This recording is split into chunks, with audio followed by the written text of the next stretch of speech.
بسم اللہ الرحمن الرحیم۔ السلام علیکم۔ امید ہے سب دوست خیریت سے ہوں گے۔ اللہ تعالی ہم سب کو اپنی حفظ و امان میں رکھے، آمین ثم آمین۔ اور میں بےحد مشکور ہوں ان دوستوں کا جنہوں نے میری ویڈیو کو سننے کے لیے وقت نکالا۔ ہمارا ٹاپک تھا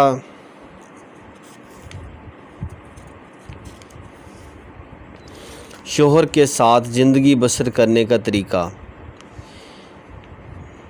پچھلی ویڈیو میں ہم نے 6 پوائنٹ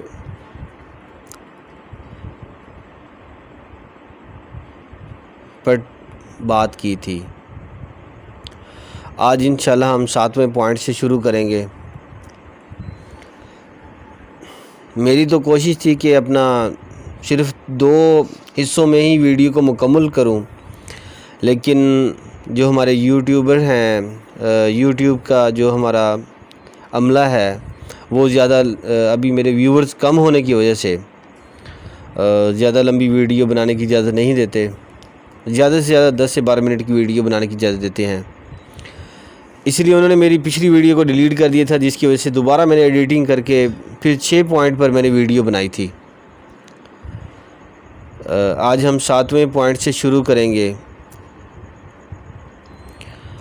7واں پوائنٹ ہے ہمارا کہ اگر شوہر کو عورت کی کسی بات پر غصہ آ جائے،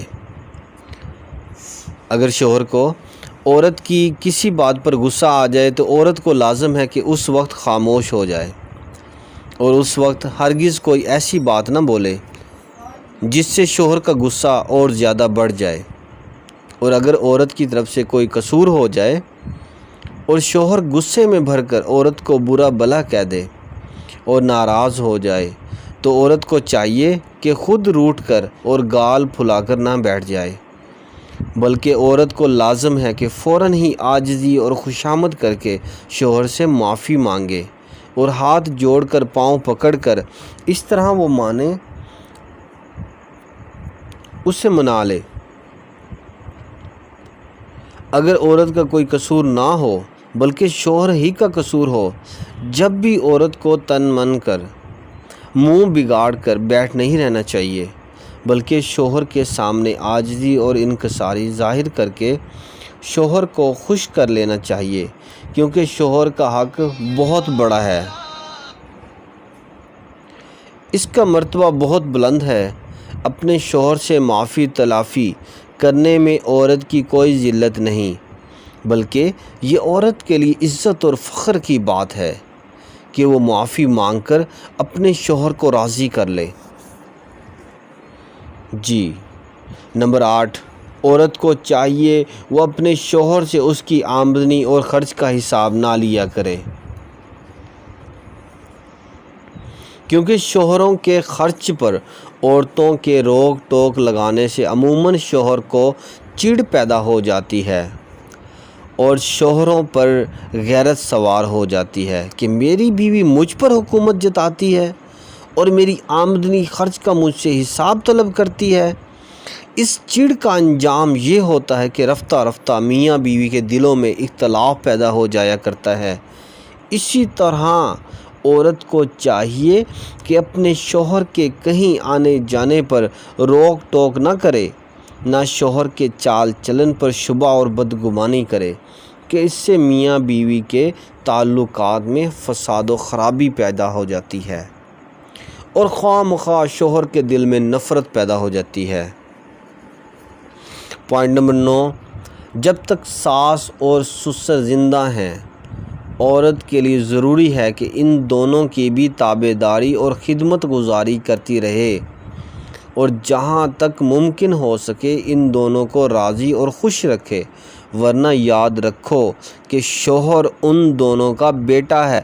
اگر ان دونوں نے اپنے بیٹے کے ڈانٹ ڈپٹ کر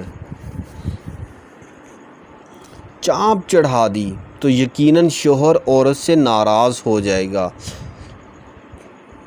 اور میاں بیوی کے درمیان باہمی تعلقات تہس نہس ہو جائیں گے اسی طرح اپنے جیٹھوں، دیوروں اور نندوں بھاوجوں کے ساتھ بھی خوش اخلاقی برتے اور ان سبھی کے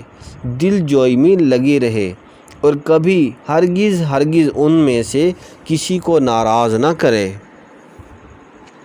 ورنہ دھیان رہے کہ ان لوگوں سے بگاڑ کا نتیجہ میاں بیوی کے تعلقات کی خرابی کے سوا کچھ بھی نہیں۔ عورت کو سسرال میں ساس سسر سے الگ تھلگ رہنے کی ہرگز کبھی کوشش نہیں کرنی چاہیے، بلکہ مل جل کر رہنے میں ہی بھلائی ہے، کیونکہ ساس سسر سے بگاڑ اور جھگڑے کی یہی جڑ ہے۔ اور یہ خود سوچنے کی بات ہے کہ ماں باپ نے لڑکے کو پالا پوسا اس امید پر اس کی شادی کی کہ بڑھاپے میں ہم کو بیٹے اور اس کی دلہن سے سہارا اور آرام ملے گا،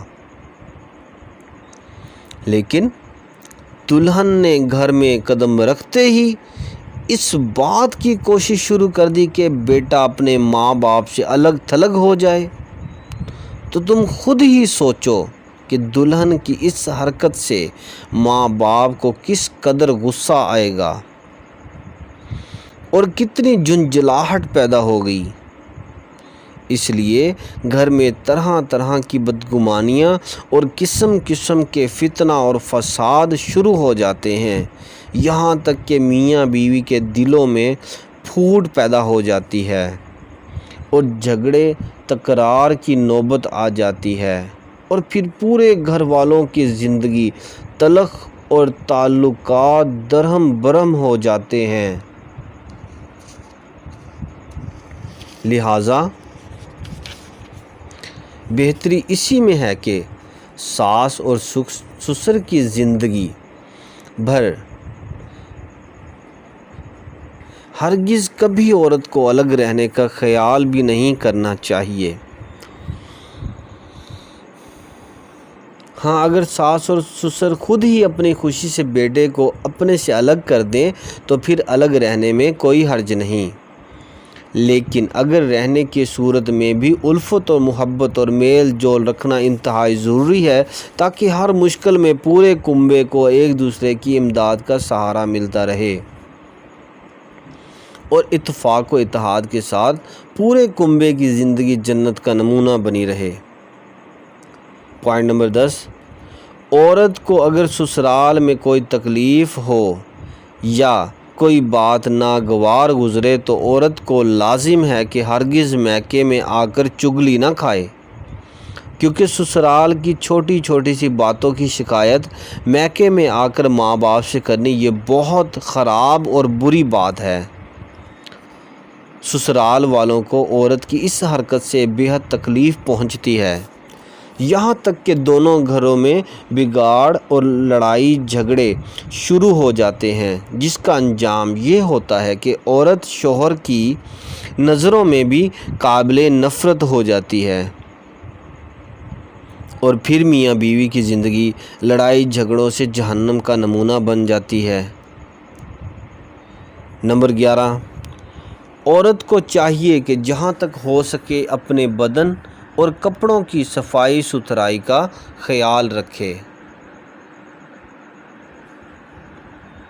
میلی کچیلی اور پھوہڑ نہ بن رہے، بلکہ شوہر کی مرضی اور مزاج کے مطابق بناؤ سنگھار بھی کرتی رہے،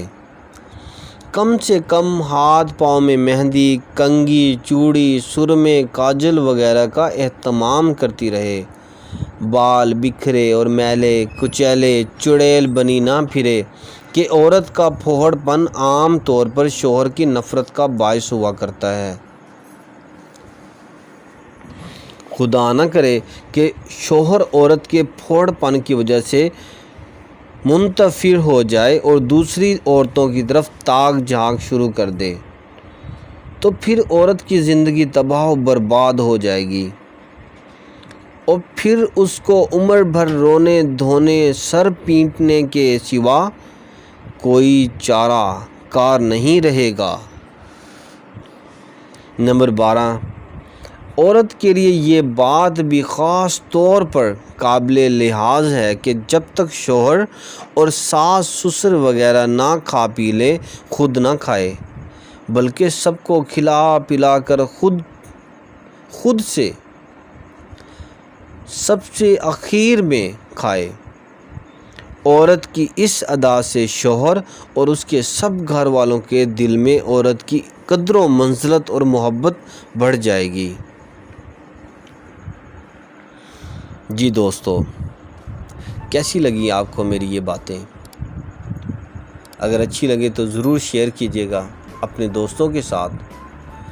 اور جو دوست چینل پر نیو ہیں وہ چینل کو سبسکرائب کریں، لائک کریں، کمنٹ کریں، اور آخر میں بیل آئیکن کو پریس کرنا بالکل بھی مت بھولیں۔ آپ سب کی محبتوں کا شکریہ۔ اللہ تعالی ہم سب کا حامی و ناصر